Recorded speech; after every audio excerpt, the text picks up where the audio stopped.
참 네. 궁금한 게 네네.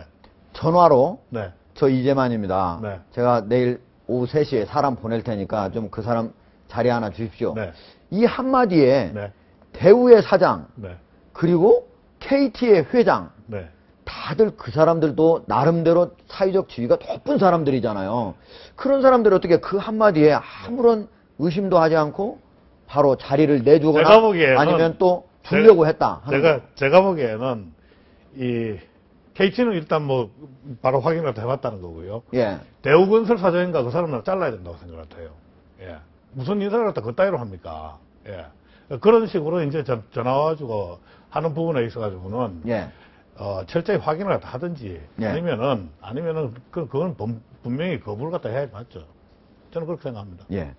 보면은 예. 과거에도 이런 사건이 있었어요. 그래서 이번 사건을 제2의 이강석 사건이다. 이런 얘기인데 과거에 첫 번째 이강석 사건은 어떤 내용인가요?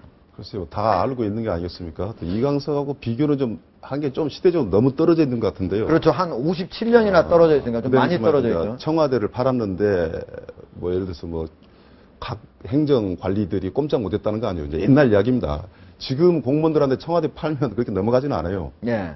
예. 지금 대기업들한테 그랬다는 거 아니겠습니까? 이제 그렇기 때문에 이게 이제 뭐 이야기 여하에 따라 다르지만은 우리 사회의 발전 속도다라고 볼 수 있는 것이고 이걸 너무나 우리 사회가 엉망이다라고 볼 필요는 없고 우리 조 교수님 말씀한 대로 대우건설 사장이 큰 문제라고 저는 봐요. 그렇게 볼 부분도 있는데 제가 여기 다시 이야기를 한번 돌아가서 꼭 강조하고 싶은 게 뭐냐면 대통령마다 스타일이 있거든요. 그러니까 이명박 대통령은 CEO라 그래가지고 주의 보좌가 이런 기타 등등을 어떤 그 대기업의 회장을 했던 그 습관대로 하고 있고 노무현 대통령 같은 경우도 시민단체와 상당히 친화적이기 때문에 그 인사 스타일이 있어요. 그런데 그걸 벗어나지 못했기 때문에 그 지지하는 사람한테는 좋은 대통령이지만 네. 지지하지 않은 사람한테는 참으로 섭섭한 대통령으로서 이야기한단 말이죠. 박근혜 대통령 같은 경우는 정치인이에요. 보좌관 정치에 빠지기 시작하면 끝이 없습니다. 네. 보좌관이 9명이 다 들어갔다고 이야기를 하거든요. 저는 걱정이 돼요. 네. 아까 친북 특사설을 사실 이야기하는 게 아니라 북한을 진짜 어떤 사람 붕괴될 것 같고 어떤 사람 붕괴 안 된다고 생각하는 사람도 있고 이게 붕괴된 것이 좋냐 안 되는 것이 좋냐 이 토론 끝에 통일부도 있지 않습니까? 근데 네. 보좌관들 이야기를 듣게 되면 보좌관은 기계가 아닙니다. 자기 생각을 이야기해야 돼요. 그러면 국회의원 정치인 박근혜 대통령 선거를 앞둔 박근혜 대통령은 이런 식의 의리는 좋지만 같은 팀을 이루는 건 좋지만 이제 대통령으로서 이제는 어디 출신 대통령이기 때문에 그런 식으로 한다. 네. 뭐 경상도 출신이라서 뭐 국회의원 출신이라서 게 아니라 진짜 오랜만에 대통령다운 대통령이 나오려면 제가 볼 땐 최소한 이거 좀 뭐 문고리 3년만 이거 틀린 말이 아닐 겁니다. 이걸 쇄신하지 못하면 저는 평범한 대통령이 될 수밖에 없다라고 저는 보고 이 사건이요. 뭐 아까 이강석 그 회장 이강석 그 양아들하고 비교를 예. 하면 제가 재밌는 이야기를 좀 서비스할 수 있는데 이게 정말 심각하게 이야기해서 대통령이 이번 기회에 지금 2년째 거론되고 있지 않습니까, 이게. 네. 지금 첫 사건이 아니잖아요, 지금. 예. 이게. 그래서 저는 정말로 이거 발본색원시키는 연구를 좀 해야 되고, 이강석 사건은 그래도 옛날 추억입니다. 가만히 생각해 보세요. 그 가짜 얼굴, 비슷한 얼굴 가지고. 예. 얼굴도 사실은 좀 비슷해요. 맞아요. 그 두 사람은. 그 얼굴도 예. 뭐 저희들 같이 촌스럽게 생긴 게 보면 아니라 상당히 좀 비슷하지 않나요? 아주 좀 그죠? 세련된 얼굴 아닙니까? 예. 미남이기도 하고. 근데 이거 모르는 분들 많으실 겁니다, 아마. 아, 그래요? 진짜 이강석이라는 분이 예.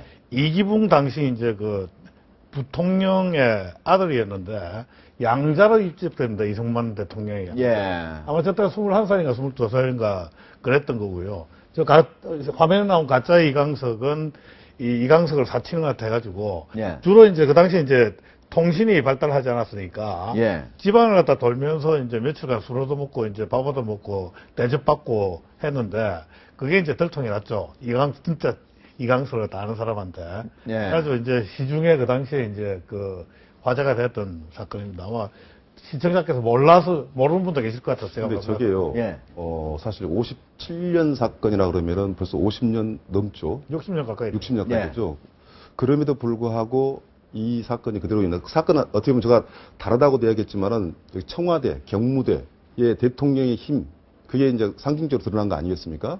그렇다면 우리 사회가, 중간에 좀 민주화가 됐을지 몰라도 어떤 대통령 권력에 대해서 쩔쩔매는 것은 아직 민주화가 안 됐다는 거 아니겠습니까? 그래서 이 사건이 어떻게 보면 우리 사회의 민주주의가 좀 60년만큼은 제대로 발전하지 못했다. 뭐, 요즘 뭐 과거하고 틀리다고 이야기하지만은 이걸 보면 좀 아직 큰 변화를 제가 보기에는 이게 민주화의 문제는 아닌 것 같고요. 예. 대한민국에 사실은 지금 뭐 그 헌법 바꾸자는 이야기도 이제 그래서 나오는 것 같은데 결국은 대통령한테 너무 힘이 집중돼 있는 그 문제가 저는 문제라고 생각합니다. 예.